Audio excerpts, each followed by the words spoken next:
Guys यहाँ पे मैं फाउंडेशन यूज कर रही हूँ और मैंने अपना एग्जैक्ट शेड बना लिया है। अब मैं आपको अप्लाई करके दिखाती हूँ कि मैं फिंगर से फाउंडेशन कैसे अप्लाई करती हूँ। इतना सा फाउंडेशन लिया मैंने एंड अभी हल्के हल्के हाथों से कुछ कुछ एरियाज को कवर कर रही हूँ लाइक दिस। अगर आप देखोगे तो मैं अंडर आईज पे नहीं जा रही हूँ। तो ये एक ट्रिक होती है कि कई लोग क्या करते हैं ना, फाउंडेशन अंडर आई पे भी लगा लेते हैं जिसकी वजह से पैच बन जाता है। अब यहाँ पे मैं धीरे धीरे जो है सारी फिंगर से फाउंडेशन अप्लाई करना स्टार्ट कर रही हूँ। और बहुत ज्यादा तो नहीं है ना क्वांटिटी, बहुत लाइट क्वांटिटी मैंने ले रखी है, बहुत कम ले रखी है एंड उसी को मैं ब्लेंड कर दूंगी। एंड कुछ ऑलमोस्ट इतना फाउंडेशन मैं यूज कर चुकी हूँ। अभी इसी को ब्लेंड करके दिखाती हूँ। देखो एक तो होता है ना, आप लोग फाउंडेशन ऐसे ब्लेंड करते हो तो ऑब्वियसली बात है वो ब्लेंडर में आ जाएगा। उसकी जगह हल्के हल्के हाथों से करोगे ना तो भी आपको इसका इफेक्ट अच्छा ही दिखेगा। अब मैं ना आपको एक बात बताती हूँ, फिंगर से फाउंडेशन अप्लाई करने का ना एक यही प्रॉब्लम होता है। अगर आपने बहुत ही थिक फाउंडेशन यूज कर लिया ना और अगर आपको थोड़ा सा ज्यादा टाइम हो गया है, थोड़े से ज्यादा से मतलब है 15, 20, 30 सेकंड भी आपने उसको ऐसे ही छोड़ दिया, उसको ब्लेंड करना मुश्किल हो जाता है। वो देखो, ये देख रहे हो आप, यहाँ पे ना एक पैच सा बनता जा रहा है। मैं इसको ब्लेंड करे जा रही हूँ, ये पैच हट नहीं रहा है। तो वो इसीलिए हो रहा है क्योंकि मैंने यहाँ पे जो फाउंडेशन लिया था वो हुडा फाउंडेशन लिया था। इस एरिया को तो मैंने फटाफट कर दिया, बट यहाँ पे मैंने 20-25 सेकंड का गैप दिया है और उसके बाद आप देखो ये एक पैच सा बनता जा रहा है। यहाँ पे वो अच्छे से ब्लेंड ही नहीं होगा। अब क्या होता है ना, कई फाउंडेशन तो इजीली ब्लेंड हो जाते हैं, जैसे कि एपिकल हो जाएगा, नार्स भी हो जाएगा या स्विस ब्यूटी हो जाएगा। बट जो भी फाउंडेशन बहुत थिक होते हैं, हाई कवरेज वाले होते हैं, वो ना ऐसे पैचेस बना देते हैं, फिर उनको ऐसे ऐसे ब्लेंड करते जाओ लेकिन वो ब्लेंड नहीं होते इजीली। तो फिंगर से फाउंडेशन लगाने का ना ये सबसे मेजर प्रॉब्लम। लेकिन लोग ना फाउंडेशन ब्रश से भी लगाते हैं और ब्लेंडर से भी लगाते हैं। मैं वो दोनों भी बताऊंगी और एंड में आपको बताती हूँ कि एक्चुअल में सही तरीका क्या होता है फाउंडेशन अप्लाई करने का। तो वीडियो बनाने के चक्कर में जो बार बार मेरी फेस की बैंड बज रही है। और तुम्हें एक और बात बताऊं, अभी कंसीलर भी लग रहा है नीचे, वरना वो ग्रे कर जाएगा। फिर कहेंगे अरे आपका तो मेकअप तो ग्रे हो रहा है। मजाक नहीं बन रहा, यूट्यूब वीडियो बन रहा है।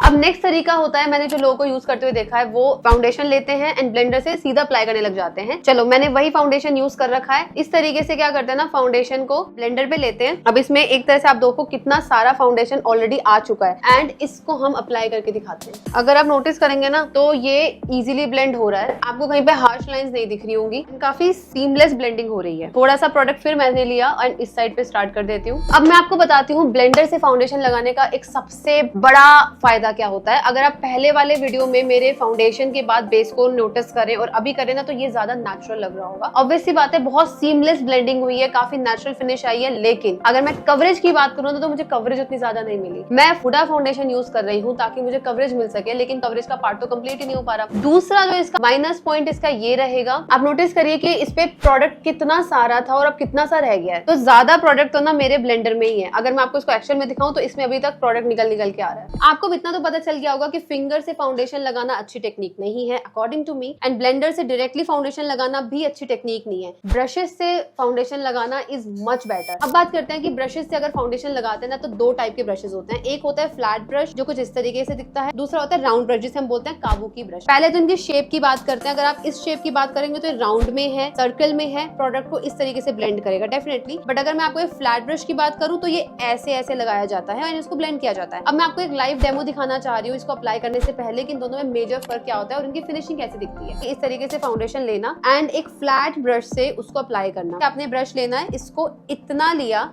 इस तरीके से एंड जैसे पेंट नहीं करते सिमिलरली अपने फेस पे इस तरीके से ड्रैग किया जाता है। अब इसमें एक प्रॉब्लम, अगर मैं इस तरीके से प्रोडक्ट को ड्रैग कर रही हूँ ना, आप देख सकते हो कि यहाँ पे लाइनें बन रही है। क्या ये स्मूथ ब्लेंडिंग का पार्ट है? This is not smooth blending. इसके लिए मुझे क्या करना पड़ेगा, ब्लेंडर लेना पड़ेगा एंड इस तरीके से इसको ब्लेंड करना पड़ेगा। लेकिन अब जो है ये काफी हद तक स्मूथ हो चुका है। नाउ मैं तो एक प्रोफेशनल आर्टिस्ट हूँ, मैं तो चलो कर लूंगी, बट अगर आप बहुत ही ज्यादा बिगिनर हो, आपको नहीं आता बिल्कुल भी मेकअप करना, आपके साथ दिक्कत क्या होगी ना, आप इस पे बहुत ज्यादा प्रेशर लगाओगे। प्रेशर लगाने के बाद जब उसको ब्लेंड करोगे ना तब भी कुछ ना कुछ लाइंस रह जाती। या फिर अगर आपने नीचे कंसीलर लगाया हुआ होता या फिर करेक्शन की होती और आप अगर इस तरीके से उसको ड्रैग कर रहे होते ना और आपका प्रेशर ज्यादा होता तो नीचे जो करेक्शन था ना वो भी निकल जाएगा। इवेंचुअली आपका बेस ग्रे पड़ जाएगा, पिगमेंटेड हो जाएगा वापस से फेस। तो ये तरीका भी गलत है। अब अगर आप नोटिस करेंगे ना तो ये वाला जो ब्रश होगा फ्लैट, उसको मैंने इस तरीके से अप्लाई करा है और देखो दिख रहा है आपको ये कितनी लाइंस बन गई हैं। अब इसको सही करने के लिए मुझे ब्लेंडर यूज करना पड़ता है। बट अगर मैं आपको काबू की ब्रश दिखाऊं तो सबसे पहले ना आप ये देखेंगे इसका शेप किस तरीके से है, फ्लैट में है एंड राउंड है। अगर मैं यहाँ पे प्रोडक्ट ले रही हूँ ना तो एक चीज आप नोटिस करें, प्रोडक्ट यहाँ पे आया और ऑलमोस्ट प्रोडक्ट तो अंदर जा चुका है, लेकिन जब मैं इसको ऐसे ब्लेंड कर रही हूँ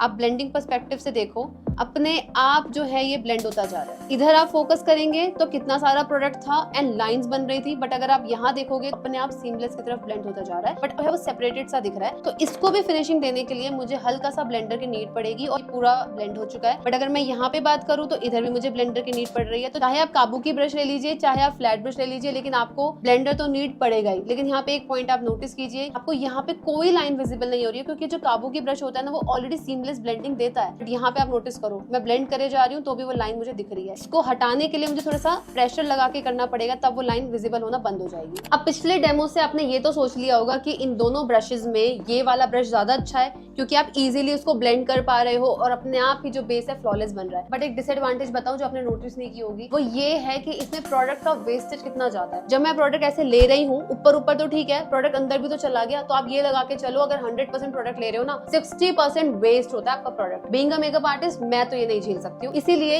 ये ब्रश फाउंडेशन लगाने के लिए बेस्ट नहीं है। अब आप सोच रहे हो सिमरन अब तो कोई थर्ड ब्रश लेके आ जाएगी। नहीं यार, अगर मैं इस ब्रश में एक ऐसा पॉजिटिव चीज बता दूं जो इसके नेगेटिव को खत्म कर दे, तो आपको पता था कि अगर मैं फ्लैट ब्रश यूज करती हूँ तो वो लाइंस क्रिएट कर रहा था, तो उसको ऐसे ड्रैग करने की जगह मैं इसको डैब डैब भी तो कर सकती हूँ ना। अगर मैं इसको डैब डैब मोशन में ब्लेंड करना स्टार्ट कर दूं ना, तो मेरी लाइंस की प्रॉब्लम्स खत्म हो जाएगी। ऐसे करते हैं, आ जाओ दिखाती हूँ। अब यहाँ पे मैं फाउंडेशन ले रही हूँ एंड फ्लैट ब्रश ले रही हूँ। मैंने सिर्फ इस तरीके से प्रोडक्ट लिया, इसमें सारा प्रोडक्ट आ गया। पिछली बार मैंने इसको ड्रैग करा था, इस बार मैं इस तरीके से, मतलब मैंने जिस एरिया पे यूज कर लिया ना उसको इसी ब्रश से ब्लेंड करते जा रही हूँ। इस ब्रश का एक बहुत अच्छा फायदा ये है, कम प्रोडक्ट लगेगा, कवरेज भी मिलेगी एंड आप नोटिस करेंगे कि बिल्कुल भी लाइंस भी नहीं बन रही है। हल्का हल्का फॉरहेड पे and again no dragging, only dabbing. और आपको एक चीज बताऊं, मेरा फाउंडेशन अभी भी बचा है। मैं चाहूँ तो इसको यहाँ पे छोड़ सकती हूँ, बट क्यों फाउंडेशन खराब करना। मैं सारा प्रोडक्ट यहाँ पे ले लूंगी जितना भी बचा है एंड हल्का हल्का डैब डैब करना स्टार्ट। अगेन ब्लेंडर लेंगे ताकि वो थोड़ा और सीमलेस ब्लेंड हो जाए। रही बात कवरेज की, अगर आपको लग रहा है कि आपको कवरेज और चाहिए थी तो आप और फाउंडेशन लगा लेते। मेरे आप जितने भी ट्यूटोरियल्स देखोगे ना, जितने भी मैंने आज तक यूट्यूब पे वीडियोस डाले हैं, मैं हमेशा बहुत कम फाउंडेशन अप्लाई करना प्रेफर करती हूँ, क्योंकि अभी गर्मियां थी, पसीने आते हैं, मेकअप खराब हो जाता है। और जितना अच्छा स्किन रखोगे ना उतना ही कम मेकअप की जरूरत पड़ती है। ये तो बहुत माइनर सी चीज बताई है मैंने आपको। पता है मेरी सेल्फ मेकअप क्लास में मैं आपको और भी अच्छे अच्छे हैक्स बताती हूँ जिससे आपका मेकअप गेम स्ट्रॉन्ग हो जाए, और वो क्लास बिगिनर्स के लिए होती है और मैं खुद वो क्लासेस देती हूँ। अगर आप इंटरेस्टेड तो डिस्क्रिप्शन में मैंने लिंक दे दिया, फटाफट से ज्वाइन कर दो। इस वीडियो को शूट करने के लिए ये चौथी बार मैं अपने मेकअप को रिमूव कर रही हूँ। मेरी स्किन को काफी इरिटेशन हो रही है। किसी के यूट्यूब चैनल पे आपको इतने इन्फॉर्मेटिव वीडियोस नहीं मिलने वाले हैं, तो अगर आपको ये वीडियो अच्छा लगा हो तो मेरे चैनल को जरूर से सब्सक्राइब करना।